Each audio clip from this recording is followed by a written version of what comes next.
Kita akan menelusuri jejak penemuan sebuah struktur bangunan kuno yang terpendam di dalam tanah. Ini sebuah jejak bencana yang sangat horor sekali di masa lalu. Serta kemudian kita akan menelusuri jejak-jejak artefaktual di desa ini, tepatnya di desa Karangjeruk, Kecamatan Jatirejo, Mojokerto, Jawa Timur. Ada beberapa batu aneh.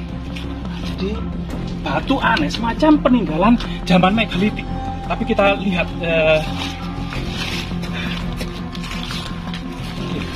jejak batu aneh ini seperti memang peninggalan megalitik. Bentuknya memang aneh. Jadi ada pipi, kemudian di sini itu bentuk bulatan, jadi semacam kecapi, jejak kecapi, jejak mungkin ini peninggalan megalitik yang sangat berhubungan dengan situs kuno yang akan kita survei saat ini. Serta memang di sini juga banyak boulder-boulder atau batu sungai, boulder-boulder. Mari kita telusuri bersama-sama. Jadi memang desa Karangjeruk ini memang terletak di lereng pegunungan Anjasmara. Dalam ceritanya memang dalam penelitian Belanda itu memang Gunung Anjasmara pernah terjadi longsoran-longsoran yang sangat masif. Sehingga kemudian beberapa situs seperti Candi Tikus dan sekitarnya itu tertimbun tanah. Jadi juga situs yang ada di desa Karangjeruk ini ternyata ditemukan warga itu di kedalaman tanah.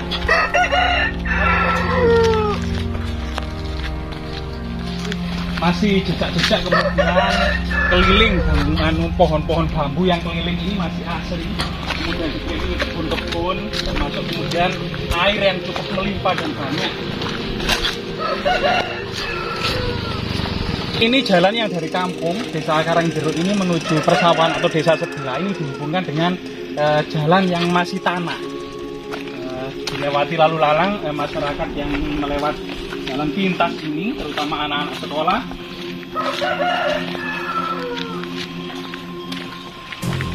Jadi suasananya sangat asri sekali. Pohon jati, pohon bambu, rumput baja, suara-suara serangga itu juga masih banyak sekali.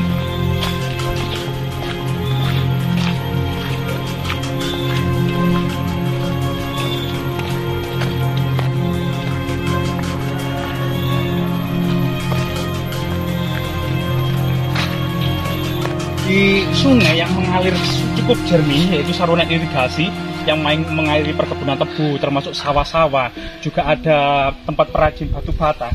Di sini juga banyak boulder-boulder.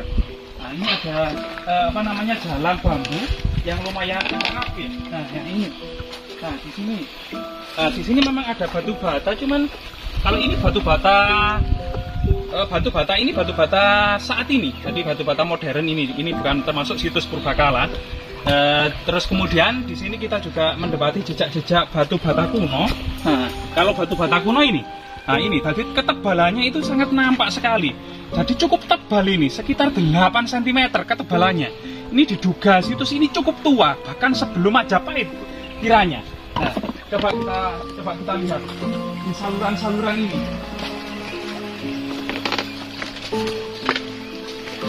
Jadi di saluran-saluran ini memang ada batu bata. Coba kita menelisik di tepi sungai ini ya, apakah ini ada prasasti ya?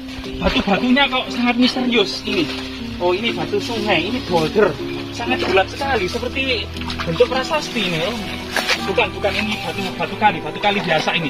Cuman ini kayak ada umpak-umpak gitu, kayak ada batu-batu candi dan umpak-umpak gitu di sini. Apakah ini juga peninggalan kuno?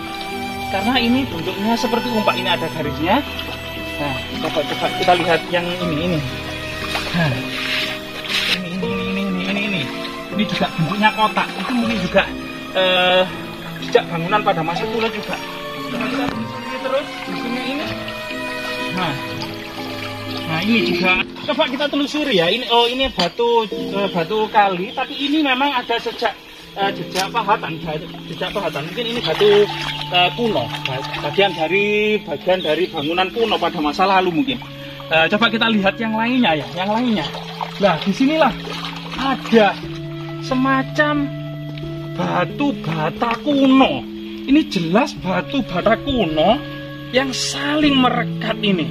Oh, batu bata kuno ya ini ya? Atau batu bata biasa? Oh, mungkin batu bata biasa karena ukurannya kecil.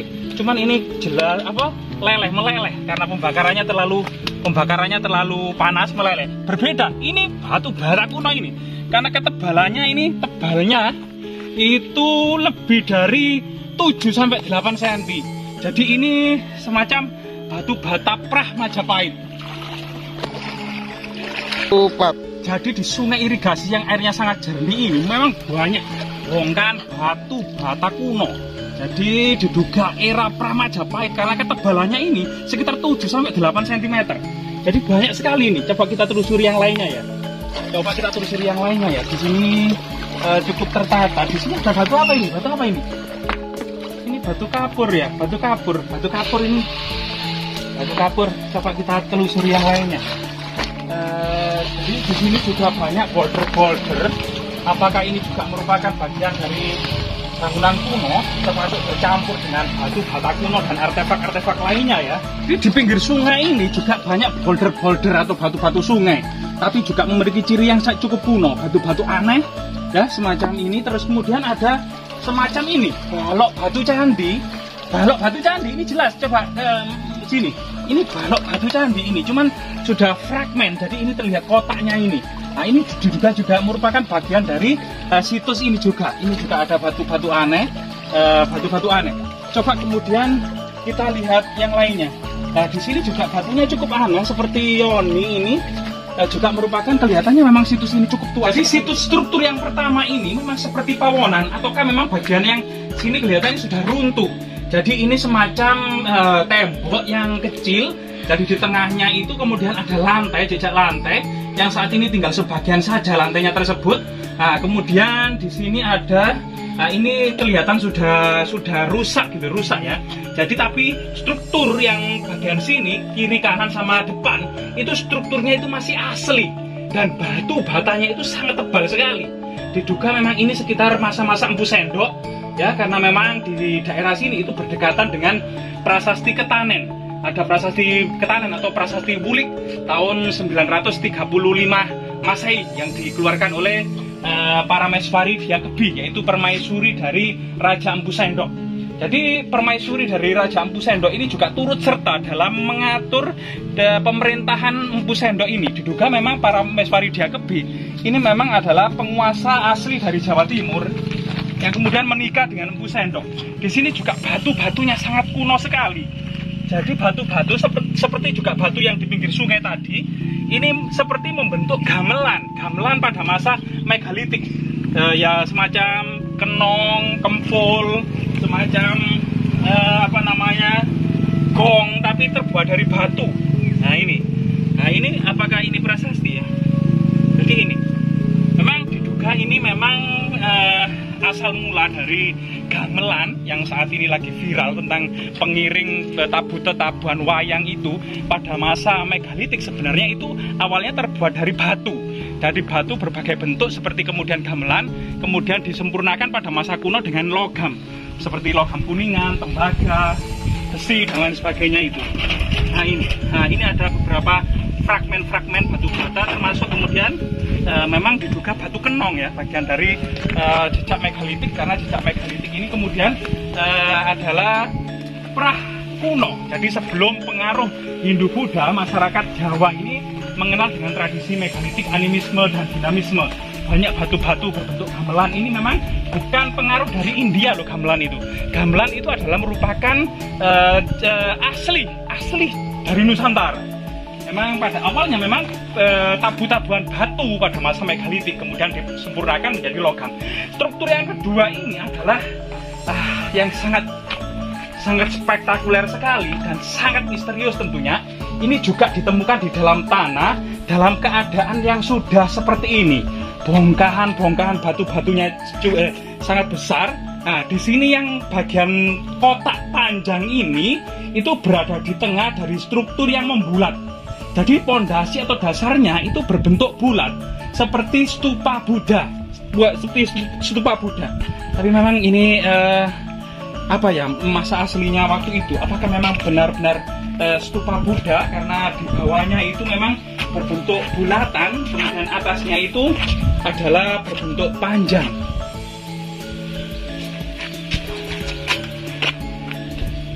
Coba kita lihat lebih detail ya, lebih mendekat ya. Di sini ada tangga yang ke bawah. Tangga yang ke bawah ini cukup curam sekali, jadi kita harus menuruni, hati-hati, sangat licin sekali. Sangat licin sekali ini. Nah, disinilah kemudian kita akan menemukan bahwasanya di bawah sini itu ada beberapa lubang ular di pojok-pojok itu ya, terlihat. Jadi kita harus mengantisipasi untuk kemudian dipatok ular ya, karena memang ini di tengah persawahan, dikelilingi pohon rimbunnya pohon bambu. Jadi disinilah. Jadi di sini kita akan mendapati struktur yang memanjang, balok yang memanjang, kemudian bersambung dengan struktur yang membulat. Jadi bulat bagian pondasinya, kemudian memanjang bagian atas. Tapi memang ini sebuah fragmen reruntuhan. Dimungkinkan memang secara mitologi itu memang dimungkinkan ya stupa Buddha ini kemungkinan. Tetapi kita akan lebih jelas nanti, juga ada di sini jupelnya tentang bagaimana kemudian sejarah dan tentang situs dari Karangjeruk ini. Mari kita tanyakan. Ini kita ditemani oleh Mbak Jupel, juru pelihara dari Balai Pelestari Cagar Budaya Jatim, BPCB Jatim. Di sini kita menanyakan tentang eksistensi situs ini, termasuk mungkin konteks sejarahnya. Mungkin Mbaknya bisa menjelaskan sedikit. Ini itu ditemukan pada tahun 2001, lalu dibugar oleh BPCB itu tahun 2002. Untuk sejarahnya itu belum ada kepastian dari manapun, itu belum ada yang tahu tentang sejarah pastinya situs ini. Kalau menurut orang BPCB ini sih sejenis pondasi lama gitu saja. Pondasi lama gitu saja. Era Kediri, waktu peletusan gunung, jadi bangunnya di bawah tanah itu. Oh gitu. Jadi penjelasan dari Mbaknya tadi ini memang menurut Balai Pelestari Cagar Budaya ini merupakan struktur pondasi bangunan kuno yang ternyata memang dahulunya ini ternyata memang ada di atas permukaan. Jadi permukaan struktur lama sekitar abad ke-11 atau abad ke-10 ya, masa Empu Sendok atau masa kerajaan Kahuripan Kediri gitu ya. Itu kemudian banyak terjadi letusan karena memang ditemukan dalam pinggiran-pinggiran itu semacam abu vulkanik. Jadi abu vulkanik kemungkinan banyak letusan gunung berapi yang kemudian menimbun struktur ini. Sehingga kemudian tahun 2001 ditemukan itu, dan diekskavasi tahun 2002 ini dalam keadaan struktur bangunan kuno ini sudah berada di dalam tanah. Temuannya tahun berapa Mbak tadi? 2001. Tahun 2001, ekskavasi tahun 2002. Selain temuan lepas ya Mbak ya, ditemukan apa saja yang dalam bangunan struktur ini Mbak? Satu buah arca. Berbentuk prajurit. arca prajurit. Membawa gada. Enggak, kayak bentuk gini loh Mas. Kata orang prajurit bilang. Oh gitu. Jadi sila ya, bentuk sila ini. Jadi ditemukan arca berbentuk sila dengan tangannya, mudrahnya itu seperti tangan Buddha, Wairocana. Nah ini kemungkinan memang bangunan ini memang bangunan yang bersifat Buddhis gitu, atau agama Buddha. Kemungkinan sih dari arca yang ditemukan, tapi masyarakat menyebutnya itu arca prajurit. Tapi kita melihat bahwasanya arca prajurit itu biasanya semacam arca dwarapala itu berdiri atau kemudian jongkok dengan membawa gada. Sedangkan dalam posisi meditasi, kemudian dengan tangan yang ada di lutut, ini ada semacam arca Buddha. Jadi posisi mudra, karena terlihat tangannya atau jari-jarinya ini mudra, yaitu posisi tangan. Jadi saat ini memang disimpan di rumah Bapak Kepala Desa ya. Bapak Kepala Desa Arca. Kita nanti bisa kesempatan melihat arca tersebut, akan bisa mengetahui arca tersebut memang adalah sang Buddha ataukah memang prajurit biasa. Kita coba masuk temuan yang Mana Mas? Desa mana Mas tadi Mas? Karangjeruk, jadi di situ sendiri gitu. Jatirejo ya? Pernah ditemukan sebuah arca. Jatirejo, Mojokerto. Iya, Jatirejo, Mojokerto. Jawa Timur. Apakah memang jejak bangunan suci? Jadi kita akan melihat karakter dan ciri khas dari arca tersebut. Arca suci. Nah, ini.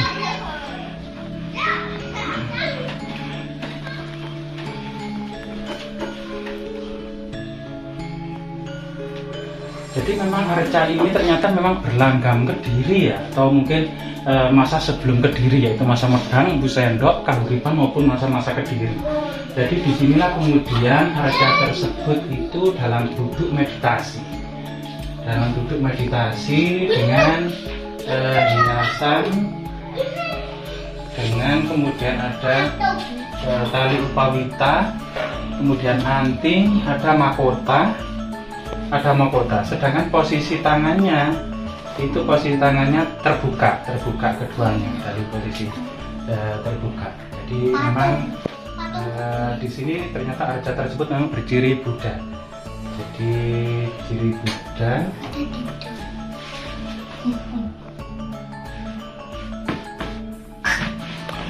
Mas, apakah candi yang di sisi struktur yang sisi sana itu tadi itu tempat peribadatan waktu era Iya. Buddha ya? Dengan adanya arca Buddha yang berciri Buddha tersebut memang diduga memang tadi memang sebuah stupa Buddha, karena memang dalam filosofinya stupa Buddha itu adalah mangkok sang Buddha yang berbentuk bulat bagian dasar, kemudian tongkat sang Buddha itu ditancapkan di mangkok tersebut, sedangkan jubah sang Buddha yang berbentuk persegi itu di bawah mangkok. Jadi jubah, mangkok, dan tongkat dari sang Buddha ini merupakan asal mula dari stupa Buddha itu sendiri. Sedangkan dari arca sinilah kemudian diduga memang arca ini adalah arca Buddha. Jadi semacam bodhisatwa karena masih menggunakan perhiasan, bukan Siddhartha Gautama, bukan sang Buddha, tapi ini adalah sosok pangeran Buddha atau raja Buddha.